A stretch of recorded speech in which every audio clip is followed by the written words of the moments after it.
এই বিজয়ের পেছনে সবচেয়ে বড় কন্ট্রিবিউশন আওয়ামী লীগের।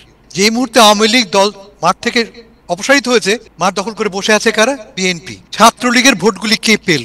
আপনি তাকিয়ে দেখেন ছেলেগুলি কারা, এদের পোশাক দেখুন, এদের কথা বলার ধরন দেখুন, আপনি ছেলে এবং মেয়ে এরা সবাই একটি ভিন্ন মূল্যবোধ বহন করে এবং কোনো রকম লজ্জা বোধ করে না। আমাদের সময় আমি ছাত্র ছিলাম, দাড়ি রাখলে হিজাব পরলে ঠাট্টা করতাম, পড়তোই না কেউ। আমার মনে পড়ে না কেউ হিজাব পড়েছে কিনা। এখন আমি ছবি দেখছি যে অ্যাটলিস্ট 40% মেয়ে হিজাব পড়ছে। রোকেহালা পর্যন্ত সাদিক কায়ুম ভোট পেয়েছে 1472টি। কারণ যে লিবারেল পলিটিক্স আমরা করেছি গত 50 বছর, সেই লিবারেল পলিটিক্স ফেল করেছে। তা বড় প্রমাণ ভারত, প্রতিবেশী ভারত স্পেকটাকুলারলি ফেল করেছে আমাদের লিবারেল পলিটিক্স, যে কারণে উত্থান ঘটেছে বিজেপির মতো একটি ধর্মভিত্তিক রাজনৈতিক দল। ধন্যবাদ তাহের। মিলন ভাইকে দেখে ভালো লাগছে, বহুদিন পরে আমাদের শহরের পুরনো মানুষ। উত্তরটা খুব সোজা। আমার বিবেচনায় এই বিজয়ের পেছনে সবচেয়ে বড় কন্ট্রিবিউশন আওয়ামী লীগের এবং তারপরে বিএনপির। আওয়ামী লীগের কেন? আওয়ামী লীগ প্রত্যাখ্যাত রাজনৈতিক শক্তি। ফলে ছাত্ররা কখনোই আওয়ামী লীগ সমর্থিত কোনো দলকে ভোট দেবে না বলে আমি বিশ্বাস করি। অন্যদিকে বিএনপিও ক্ষমতাভোগী। লক্ষ্য করে দেখবেন যে যেই মুহূর্তে আওয়ামী লীগ দল মাঠ থেকে অপসারিত হয়েছে, মাঠ দখল করে বসে আছে কারা? বিএনপি। যেই অপরাজনীতি করতো আওয়ামী লীগ, সে অপরাজনীতি করছে বিএনপি। ফলে ছাত্ররা, সাধারণ শিক্ষার্থীরা আওয়ামী লীগ এবং বিএনপি উভয়কে প্রত্যাখ্যান করেছে। এটা একটা ফ্যাক্টর। 2 নম্বর ফ্যাক্টর, ছাত্রলীগের ভোটগুলি কে পেল? অনেক কথা হচ্ছে না, ছাত্রগুলিকে ভোটগুলি কে পেল? বোঝার খুব সহজ একটা পথ আছে। আপনি তাকিয়ে দেখুন জগন্নাথ হলে কে কটা ভোট পেয়েছে। এই কথা কেন বলছি আমি?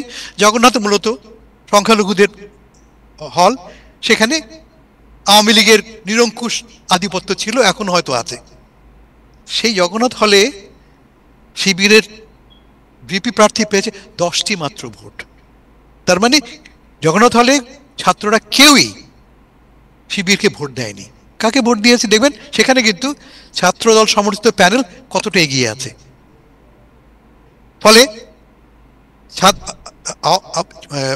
ছাত্রলীগের ভোটগুলি পেয়েছে সর্বত্রই, আমি ধরে নিচ্ছি, যদি এটাকে আমি টেস্ট কেস ধরি, ছাত্রলীগের ভোটগুলি পেয়েছে ছাত্রদল, এবং সে কারণে অন্য সর্বত্র ছাত্রদল এবং আওয়ামী লীগ দুটোই প্রত্যাখ্যাত হয়েছে। এটা একটা ব্যাপার। 2 নম্বর ব্যাপার, ক্লিন ইমেজ। খানিকটা বলার চেষ্টা করেছিলেন মেনন ভাই, কিন্তু পুরোপুরি বলেননি। তা হচ্ছে এই যে এই শিবির গত 30-40 বছর ধরে খুব পরিকল্পিতভাবে কাজটা এগিয়েছে। একদিন আমরা এটাকে হাসি ঠাট্টা করতাম, এটাকে আমরা নেগেটিভভাবে দেখতাম। দলে দলে কাজ করছে। রাজনৈতিক দলের কাজ তো দলে দলে করাই তো, সংগঠিত হওয়াই তো। এটা তো কোনো অপরাধ নয়। তারা তো কোনো অপরাধ করেনি, তারা সংগঠিত হয়েছে। কি করেছে তারা? মিলন ভাই ভালো বলেছেন, ছাত্রদেরকে তারা ট্রেনিং দিয়েছে, পরীক্ষা কিভাবে দিতে হবে, হলে সিট পেতে সাহায্য করেছে, পারিবারিকভাবে সাহায্য করেছে। মানে আমি তোমার বন্ধু, এটা প্রমাণ করেছে, irrespective of your political belonging. তুমি যে দলই করো না কেন, তোমার পাশে আমি আছি, এটা তারা বোঝাতে পেরেছে। 2। 3 নম্বর, একটু আগে বললাম ক্লিন ইমেজ।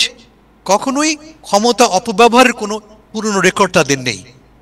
ছাত্রলীগেরও আছে, ছাত্র দলেরও আছে, দুটোই ব্যর্থ, আমাদের রিজেক্ট করেছি আমরা। তো বাকি থাকলো কে? সেই দল বা সেই গ্রুপ যাদের গায়ে কাদা নেই। 3, এর বাইরে একটা বড় বৃহত্তর কারণ আছে বলে মনে করি আমি। কারণটা নিয়ে এর আগে কথা বলেছি, আরেকটু বুঝিয়ে বলি আমি।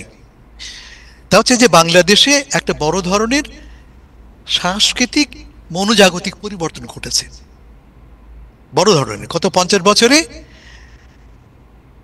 এই বাংলাদেশে আমরা সকল ইজম ট্রাই করেছি। আমরা ডেমোক্রেসি ট্রাই করেছি, আমরা সমাজতন্ত্র ট্রাই করেছি, আমরা সামরিক বাহিনী ট্রাই করেছি, আমরা সব ইজম ট্রাই করেছি, সবগুলি ফেল করেছে। ট্রাই করিনি কোনটা? আমি বলছি জাতীয় স্তরে ইসলামী ব্যবস্থা। একমাত্র ইসলামী ব্যবস্থা আমরা ট্রাই করিনি রাষ্ট্রীয়ভাবে। ফলে এখন এদের মনে ছাত্রদের এবং সাধারণ লোকের মনে হচ্ছে it's a time to give them A chance. এটা একটা। আমি একটু আগে বললাম যে মনোসাংস্কৃতিক পরিবর্তন ঘটেছে, তার প্রমাণটা আপনাকে দিই আমি। আপনি তাকিয়ে দেখেন ছেলেগুলি কারা, এদের পোশাক দেখুন, এদের কথা বলার ধরন দেখুন আপনি, ছেলে এবং মেয়ে এরা সবাই একটি ভিন্ন মূল্যবোধ বহন করে এবং কোনো রকম লজ্জা বোধ করে না। আমাদের সময় আমি যখন ছাত্র ছিলাম, দাড়ি রাখলে, হিজাব পরলে ঠাট্টা করতাম, পড়তোই না কেউ। আমার মনে পড়ে না কেউ হিজাব পড়েছে কিনা। এখন আমি ছবি দেখছি যে অ্যাটলিস্ট 40% মেয়ে হিজাব পড়ছে। রোকেয়া হলে দেখবেন আপনি, রোকেয়া হলে কারা ভোট দিয়েছে? রোকেয়া হলে ভেরি ইন্টারেস্টিং একটা জিনিস, রোকেয়া হলে পর্যন্ত সাদিক কায়ুম ভোট পেয়েছে 1472টি, সবচেয়ে বেশি ভোট, স্বতন্ত্র 2 নম্বরে আছে। উমামা সেখানে মেয়ে ভিপি প্রার্থী 414।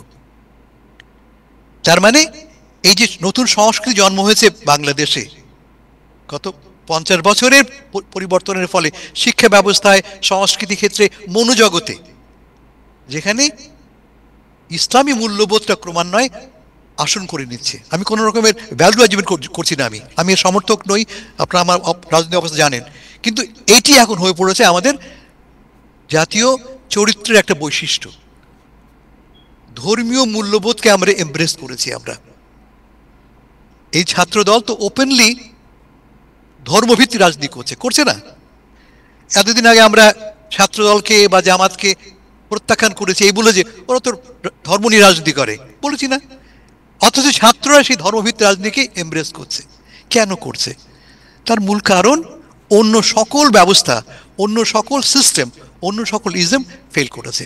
এটা গ্লোবাল একটা, সারা বিশ্বজুড়ে কিন্তু একটা দক্ষিণমুখী হাওয়া বইছে। আমাদের দেশে এই আমেরিকায় কি দেখি আমরা, আমেরিকাতেও কিন্তু খ্রিস্টান values, family values, religious values এখন একটা রাজনীতির প্রধান একটা পিলার। আমাদের মাননীয় প্রেসিডেন্ট, তার, আমি ইব্রাহিম চৌধুরীর ভাষা ব্যবহার করে বলছি, আমি ওপেনলি তিনি বলছেন যে আনক্রিশ্চিয়ান বিহেভিয়ার তিনি টলারেট করবেন না, আনক্রিশ্চিয়ান বিহেভিয়ার টলারেট করা হবে না। এর আগে আমি বলেছিলাম যে আমাদের পররাষ্ট্রমন্ত্রী রুবিও সাহেব, তার ডিপার্টমেন্টে যদি কেউ আনক্রিশ্চিয়ান বিহেভিয়ার করে তাকে রিপোর্ট করতে হবে। অন্য কথায় ধর্মীয় মূল্যবোধটা এখন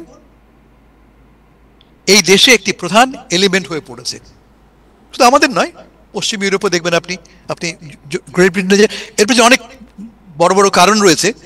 এই সময়টাকে আমরা বলছি পোস্ট লিবারেল পিরিয়ড। কেন? কারণ যে লিবারেল পলিটিক্স আমরা করেছি গত 50 বছর, সেই লিবারেল পলিটিক্স ফেল করেছে।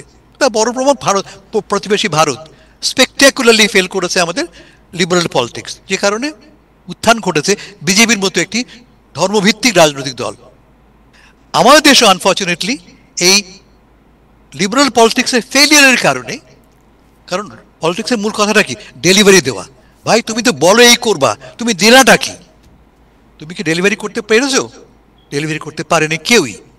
শেষ কথা বলি আমি, এই নির্বাচনটা কেন আগামী নির্বাচনের একটা বেল ওয়েদার, মানে সংকেত দিচ্ছে আমাদেরকে আগামী নির্বাচন কেমন হবে। মিলন ভাই এখানে আছেন, আমি ধরে নিচ্ছি যে তারা খুব উৎসাহী ছিলেন, আগ্রহী ছিলেন যে নির্বাচনের ফলে আমাদের দল তো জিতবেই, গ্যারান্টিড, তো ধরে নিয়েছিলাম আমরা বড় দল ক্ষমতায় আসছে। কিন্তু এই নির্বাচনটা প্রমাণ করছে যে না, things May go differently this time. কারণ দেশের মানুষ, ছাত্ররা যারা সবচাইতে অগ্রসর অংশ, তারা কি বলছে? তারা বলছে আমরা ক্লিন ইমেজের, দুর্নীতি মুক্ত, কলঙ্ক মুক্ত, অপরাধ মুক্ত রাজনৈতিক দল চাই আমরা, এবং it may have an impact on the outcome. আমি এখানে শেষ করছি, পরের তর্কে আবার কথা বলবো। থ্যাংক ইউ হাসান ভাই।